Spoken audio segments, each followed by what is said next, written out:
Okay, thanks, Troy. Well, welcome, everybody. I think it's going to be a great year for Colorado basketball. Before I start about this year's team, I want to give a shout-out to our 4 NBA guys who embark on their new seasons, Alec Burks and Spencer Dinwiddie, Andre Roberson, and obviously Derek White with San Antonio. We're extremely proud of those guys, happy for them. You know, one of the things that's probably most gratifying as a coach is when you see your players 5, 10, 15 years down the road have success. And obviously those guys are in the NBA, which is great, but we've had 19 players matriculate through our program in the 7 years we've been here, and all 19 have gotten their degrees. They're not all playing in the NBA. They're not all playing overseas. You know, we've got Trey Uckloff is an attorney in Denver.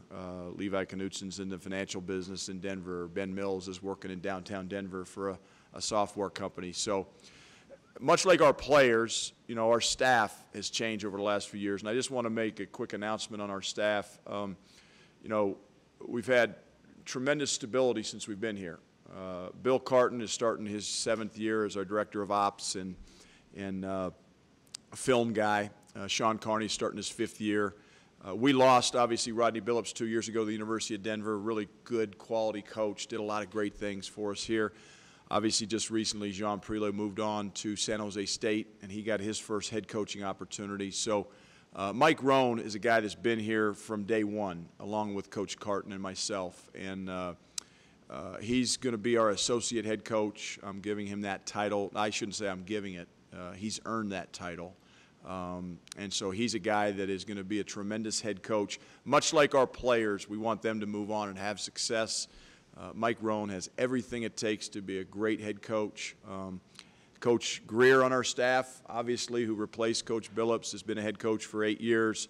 Coach English, who just replaced Coach Prilo, is a guy who's got a tremendous future ahead of him. I've never felt probably as comfortable, as confident in our staff as I do today, and we've had some turnover. So congratulations to Coach Rohn. We're excited for him, and hopefully he will have his chance to be a head coach in the not-too-distant future. So with that, I'll talk about our team. Obviously, a whole new outfit this year than what we've had in years past, or certainly even last year. We're not going to talk about last year a lot, but hopefully we learned some things from last year as players in this program and certainly as coaches. But we've got 8 freshmen in this class. Naaman Wright sat out last year, is coming off his redshirt year. It's a whole new face, whole new look. But I love this team. I love coaching them every day. I love their spirit. I love their competitiveness. I love their effort. And our goal this year is going to be no different than the years past. We want to qualify for the NCAA tournament, compete for a Pac-12 championship, and hopefully be playing our best basketball in the month of March. So with that, I'll take any questions that are on your mind about this year's team or anything in regards to Colorado basketball. George King kind of just talked about the idea of not accepting a rebuild season. How has this kind of been something you've preached forward to the team? No, that's a great point, George. I'm glad George said that. And you know, we were talking about that as a staff yesterday, as a matter of fact. You know, we're not into the rebuild mode. Again, we have a lot of new faces, a lot of young faces, but our internal expectations are no different. And look, the 4 seniors that we have on this year's team, George King, Dom Collier, Torrey Miller, Josh Repine, they're not into rebuilding. This is their last year. So we owe it to them to have as good a year as we can have and hopefully get to the NCAA tournament in advance. Coach, never quite had a roster makeup like this with the youth, at least here at CU. So far in practices, has there been any kind of unique or different challenges for you that you've encountered over these first couple weeks? You know, finding the balance, the challenge for me in practice is finding the balance of letting these guys play through their mistakes and stopping them and correcting them every step of the way. Because I feel like I could blow the whistle literally every time down the floor, but I know, you know, November 10th is coming here pretty quick when we tip it off, and you can't do that during the games. So you got to let these guys play a little bit. The film room is an area, I think, where this team really has to make some growth and take the mistakes they made yesterday, see them on film, come out the next day, and not make the same mistakes over again. And so finding that balance as a coach. How much do you stop them in practice and correct and teach, which we're doing a lot of, but you don't want to do too much of that and lose that flow, because sometimes you can lose the flow of practice when you do that. So very challenging because it's a young group, and we're still in the process of just trying to develop habits, and that takes some time. It doesn't happen overnight. Of all years, is this the best year you could have asked for to take them to Italy and just kind of bond over there? Yeah. Just give how young they are. Yeah, the Italy trip was not just thrown, plucked out of thin air. I mean, it was planned. We knew that this year's team needed it because we had so many new faces, the way recruiting was going. We redshirted, Dallas Walton and Alex last year, Alex Strading, and then Naaman was sitting out after transferring from Missouri. We knew we were going to lose a lot of firepower last year, a lot of experience. So the Italy trip was critical. It's behind us. It was practice number 12 today, but really it was practice number 22 because we had 10 this summer. So it was good for us. We learned a lot. We gained a lot, but it's in the rearview mirror. It's onward and upward from here. But it was a great experience. But you've less than 2 weeks before the first game, especially against Mines. What is the starting lineup, and have you started to get a sense of it? I don't know it for sure. I think the nice thing about this year's team is it's not about the starting lineup because I think we're going to have quality depth. The key with this year's team is who's going to finish the games. And the nice thing about this team as a coach, as I look at it, is we've got a chance to play big with certain lineups. We've got a chance to play small with certain lineups. I don't know the starting lineup as of today, and that's something that I'm, kind of evaluating on a day-to-day basis. But I don't put a lot of stock in the starting lineup. I would be more concerned with who's finishing the game. If it's a one-point game with, a minute to go, I got to put 5 guys out there that I trust are going to try to do things that we expect them, and they can get it done. We've been talking a lot about position battles here through the first 2 weeks. Have you seen the guys respond and say, okay, there is playing time to be earned, I need to take my game to another level? I hope so. I mean, the one message I've given this team, even 2-3 weeks ago, when we started on October the 1st, like, guys, there's not a starting lineup. Like, there should be nobody in here that feels comfortable with, what you did last year has no bearing on what you're going to do this year. Whether you're a senior, whether you're a freshman, doesn't matter. I want our players to feel like there's playing time to be earned, and I think that's important every year. There's no entitlement. There's no, this is my spot, I got it. I mean, you got to come to work every day and battle. Coach, Torrey had a stretch of conference play last year where he really blossomed, really turned into the player that we thought he would be. Where's he at right now? Torrey's doing a very good job. I think the biggest thing with Torrey I've talked about with him is accepting who he is and not trying to be somebody he's not. And if I think he's starting to kind of feel that and understand that, he's rebounding the ball better than he's ever rebounded the ball since he's been here. I mean, the scrimmages we've had, the stats we keep in practice, he's really been, especially on the offensive glass, he's been our best offensive rebounder, something we've challenged him to do. And he's finishing around the basket. His body's good. He looks good. He feels good. Hopefully this can be a breakout year for not only Torrey but for Dom as well, as their senior years and George. But Torrey's really rebounded the ball well. How much talk about guys not having no entitlement? The last few years you've had guys that pretty much knew who was going to be in the starting lineup.